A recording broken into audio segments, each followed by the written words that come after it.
Kembang Rejasa nggawa cerita.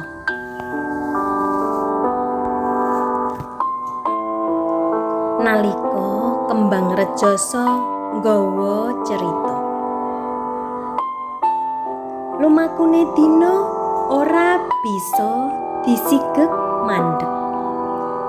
Tansah lumaku runtut nut marang pepastene Gusti. Sakabehane crita karakit kanthi endah ing nala sakabehing paraga ing kene ing SMP Negeri 8 Solo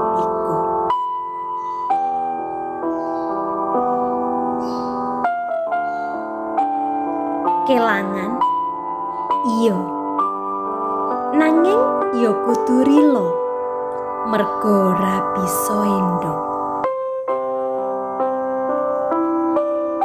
kanggo netepi kewajiban minangka abdine negara.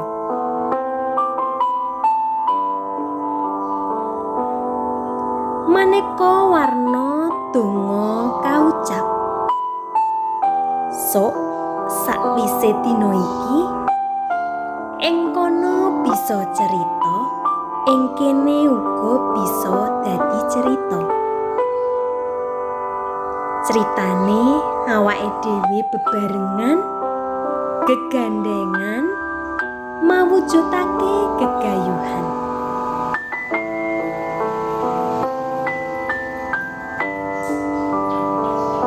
Kembang Rejasa esuk iki ngebaki plataran nyekseni menawa awake dhewe ora pisahan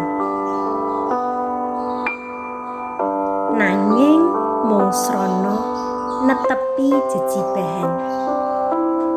Sugeng ngayahi amanah enggal Pak Tiono, mugi tansah semangat makantar-kantar kados nalika Bapak wonten mriki wonten ing SMP Negeri 8 Solo 3. Panci katresnan ingkang sepisanan iku awrat kangge nyupekaken Pak, ananging monggo move on sareng-sareng.